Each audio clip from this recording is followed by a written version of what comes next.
What if the war between old school banks and crypto just ended? Mastercard just announced a blockbuster deal worth up to $1.8 billion with a crypto company you've probably never even heard of. And no, isn't just another crypto headline. It's a move that could completely rewire our financial system. This is absolutely massive, so who is this mystery company and why is Mastercard ready to go all in? Well, here's the breakdown, right? Mastercard's the $450 billion payment giant has announced its plan to acquire a London-based startup called BVNK.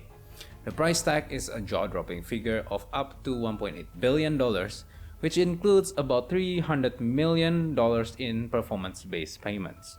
This deal, which is expected to close by the end of 2026, is set to be the largest stablecoin acquisition ever recorded. To give you some context, that number easily tops Stripe's well-known $1.1 billion acquisition of Bridge. So, who is this BVNK? Well, think of them as the digital plumbing that lets money move smoothly between the old world of banking and the new world of crypto. Founded back in 2021, they built the infrastructure that lets businesses send and receive payments using stablecoins across every major blockchain in over 130 countries. And don't let the name fool you. They were already processing an annualized payment volume of $30 billion before Mastercard came knocking.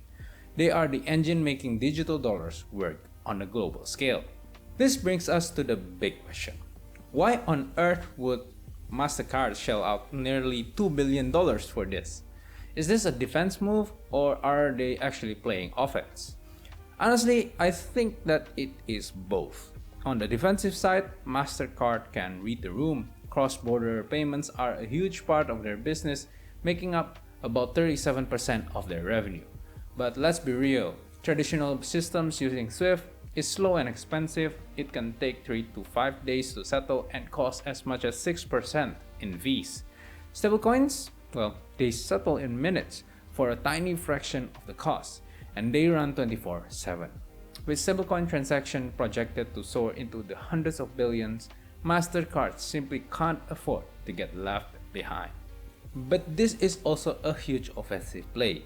Mastercard isn't just protecting its turf, it's aggressively trying to conquer new territories.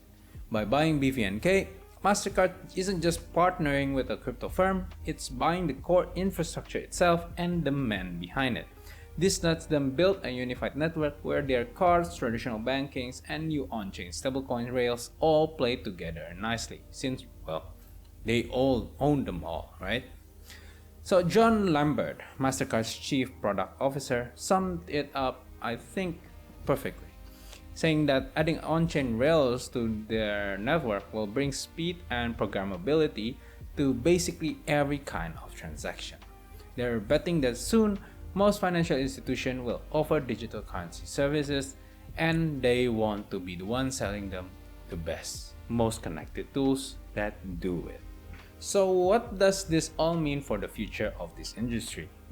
Well, this deal signals that we're moving past the let's experiment with crypto phase. Big finance is now making massive strategic buys into core crypto infrastructure. For you and me, it means the line between a bank account and a crypto wallet is about to get very blurry very soon.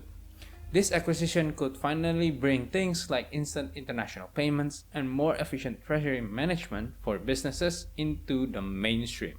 We're also talking about a future with tokenized assets and deposits becoming the norm. For the industry, this is a game changer. The deal gives BVNK and the whole stablecoin market instant credibility by tying them to one of the most trusted names in payments. This will almost certainly set off a new wave of acquisition as other giants scramble to keep up. In fact, we know that Coinbase was reportedly sniffing around a deal to buy BVNK for around $2 billion before talks stalled. The race for blockchain dominance is officially on. And this isn't some random one-off investment. It's a key part of Mastercard's bigger crypto strategy, which already includes its crypto partner program with over 100 partners like PayPal, Ripple, and Circle. So what we're seeing here isn't just another partnership. It's a merger of two worlds that many people thought would be enemies forever. Mastercard isn't just dipping its toes in the water anymore. I think it is just announced its plan to buy a huge piece of the ocean. The message is loud and clear. The future of finance is likely to be a hybrid of the old and the new. And it's coming a lot faster than any of us thought it might. What do you think about this deal? Is this the moment crypto finally goes mainstream?